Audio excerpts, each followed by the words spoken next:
morning, sir. Welcome to this International Congress, 18th International Congress on Rural Health and Medicine. Sir, I would like to take your permission to start this meeting by paying homage to three of our stalwarts who were, one was my vice president who died this year after coming out of the operation theatre by aorta aneurysm. The other was a board member for 20 years and was the president of the Japanese Association of Rural Medicine, Dr. Hayashi. And of course, you know, our founder, president of Indian chapter of this association, Dr. Rajnikant Arole. So these three stalwarts, the board members of our association, passed away this year and have made us into a vacuum, because these three people in 1 year has been a big, big jolt to our association. So I'd like to pay my respects and homage by praying for them and observe 1 minute silence.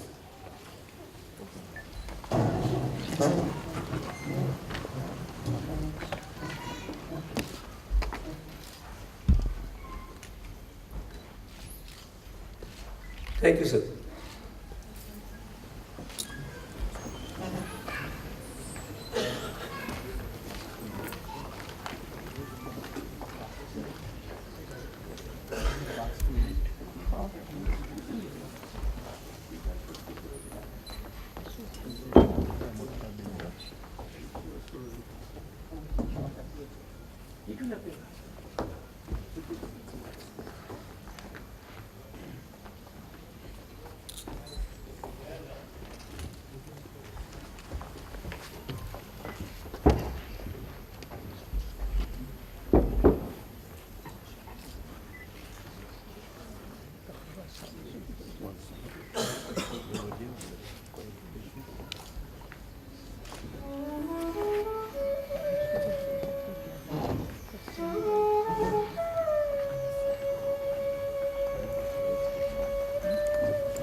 I request our chief guest, His Excellency, the Honorable Dr. APJ Kalam, former President of India, Professor Myung Ho Kim, and the other dignitaries on the stage to inaugurate the function by lighting the auspicious lamp. The absence of darkness, grief, and unhappiness. Light also signifies knowledge and is capable of removing ignorance. The flame of the lamp always burns upwards, and similarly, one should acquire such knowledge as to take us towards higher ideals.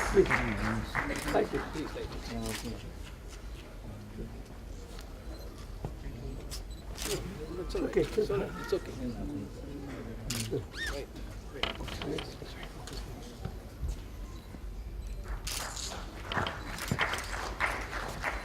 Dr. Sultani. He is our Secretary General.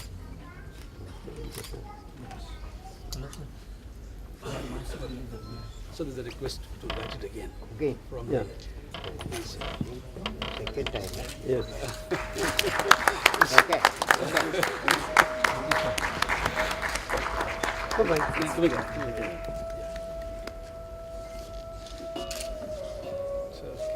Thank you. Okay, sir, please.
Shravana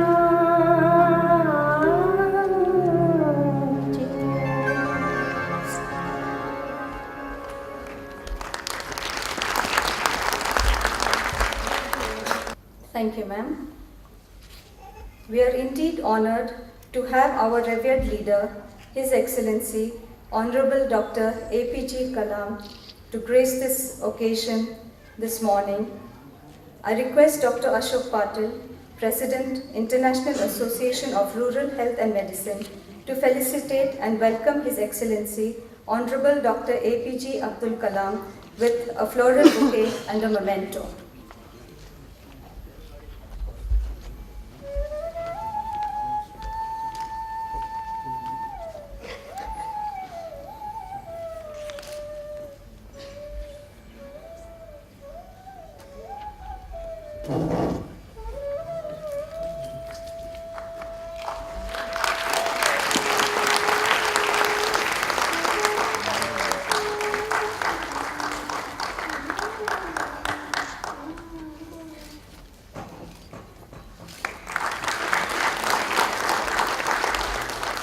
Thank you, sir.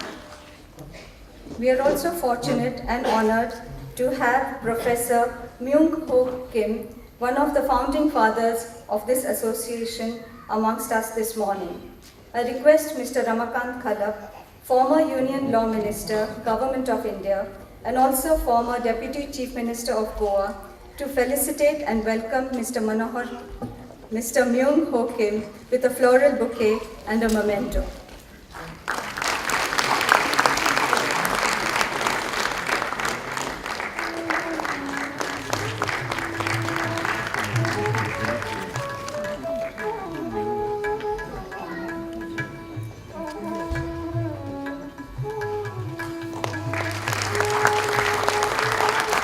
Thank you, sir.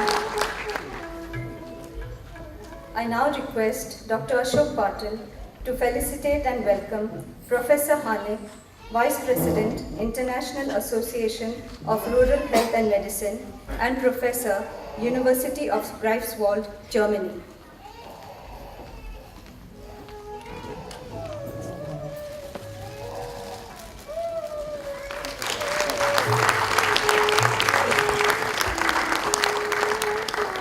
Thank you, sir. I now request Mr. Ramakant Khalap to felicitate and welcome Dr. Shuzo Shintani, Secretary General, International Association of Rural Health and Medicine, and Director, J.A. Toride Medical Center, Tokyo, Japan.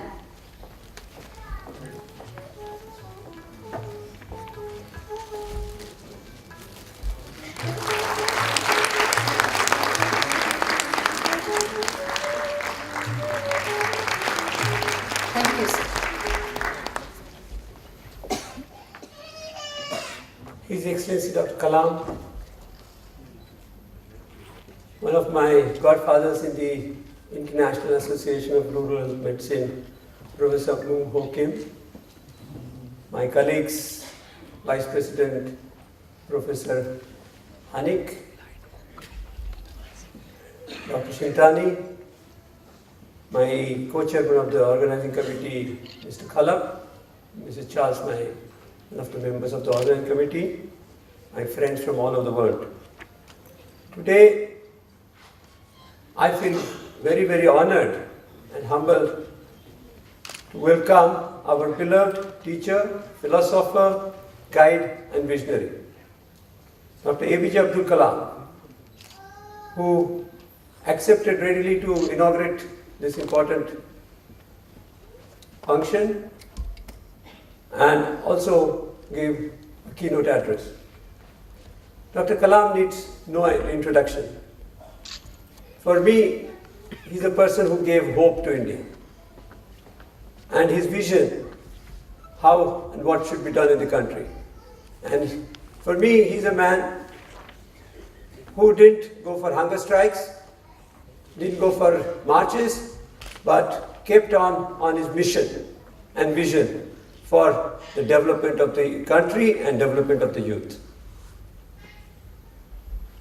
And he has given the hope to the youth of this country to believe in themselves, that you can do it. Actually, it's not, I don't think Obama started that, yes, I can. I think Dr. Kalam deserves that, yes, we can. Dr. Kalam gave us the concept of Pura, provision of urban amenities in rural areas. He was one of the first ones to understand that development has to be happening in rural areas, that urbanization is a cause of lack of amenities in rural areas, and that unless there is a balanced development, we cannot have a sustainable development in the country. And I still remember a few years ago, I think sir, it was 7 years ago, when he visited my project, and I still remember the sentence which he said in that speech, if God is with us, who can be against us? And that was very touching, because we all believe in the same Almighty God who makes a difference. And that is where we have called hope and faith. That program, he came to my village, was on his birthday. And you know, he didn't want anybody to know that it was his birthday. So I was not allowed to announce his birthday, neither allowed to cut a cake, neither allowed to sing for him. And you know how he celebrated that birthday? He celebrated that birthday amongst 1,500 polio-affected children for whom he has designed a FRO, which was an offshoot of his own invention when he was developing satellite technology. And the light material of giving the, what you call the food, the artificial food, came down from 3 kilos to 300 grams. And sir, all the 1,500 children are going to school today. Thanks to him.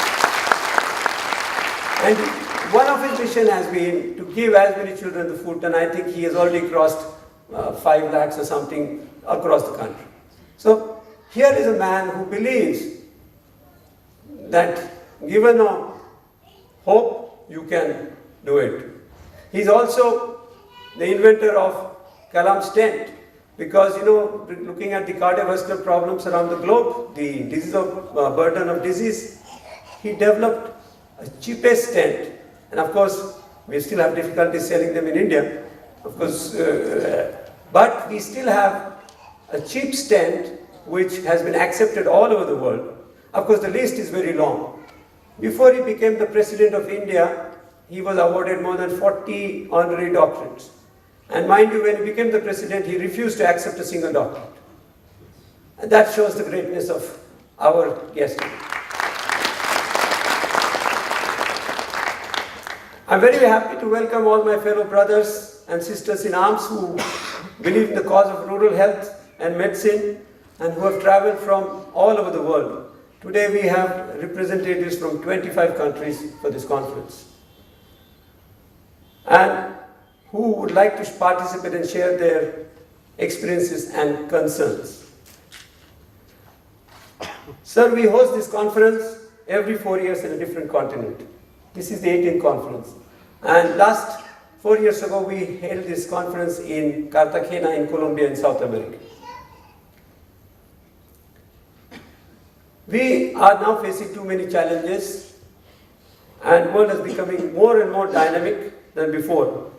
The world is actually becoming a village because the line dividing between the rural and urban is getting diffused. And any action taken by any population, by any society, anywhere in the world, affects all other societies and populations in some way or the other. Maybe small, maybe bigger. And so we are no longer isolated or insulated from what happens in this economically dynamic world, because we are all governed by economics. And who get most affected are the rural poor, and in general, and women and children in particular. Now the diseases do not follow a national boundary. The diseases cross those boundaries, and they have actually pulled down the man-made geographical boundaries. And so we have to think of universal access to health care. The burden of disease and the disability-adjusted life years has now changed its character. And now more of cardiovascular problems, psychiatric problems, cancers and trauma are heading the list in the first four. We are actually facing a paradox here, because 2/3 of the population is still facing challenges of combating with communicable diseases, with lack of drinking water, sanitation, and other communicable diseases, and people are still fighting for survival because of incomes. And added to this burden, we have man-made problems. We have antibiotic resistance, global warming problems, changing weather patterns, and now the re-emergence of past diseases. The cost of treatments have gone up, and the poor people in the poor countries are getting poorer, which is adding to the problems of lower incomes and lower productivity. The problem of non-availability of skilled manpower in remote and rural areas has added to these additional problems. And the top-down approach of most of the governments, providing more doctors and nurses, has shifted the focus from patient-centered to disease-centered. So with all these problems at hand, and on the other hand, as I said, economically dynamic world, 90% of the research is going towards 10% of the diseases, and 10% of the expenditure is spent on 90% of diseases, because we are ruled by economy. Although we should always think of health as a social fundamental right, though some countries actually have put that in their constitution, our government does not give us social as health as a fundamental right. Right to living is there, but not as health. More and more governments are unable to provide health services, including basic services. And now private actors are playing bigger and bigger role, and they tell us that they're doing at a reasonable profit.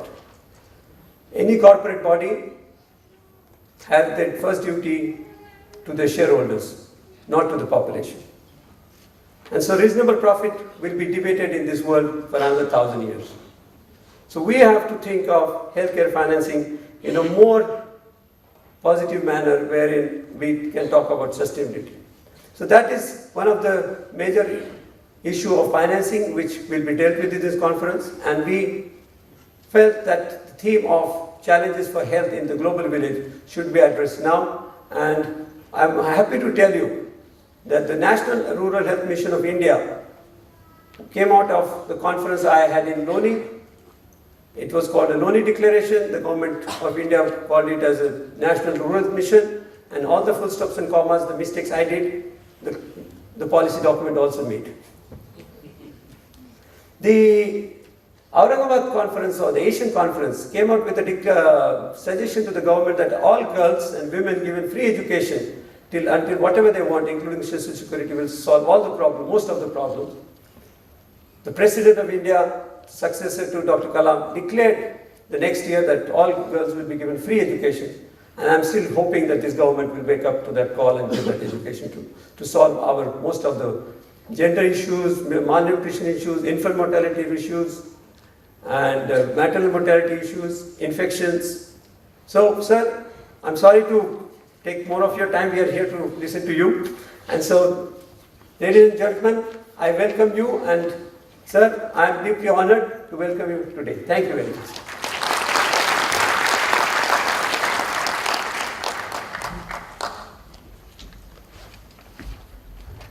I'd like to invite our Vice President, Dr. Hanik, to give a message to us. I actually feel very honored that he's a professor of community psychiatry, and he's one of the stars today.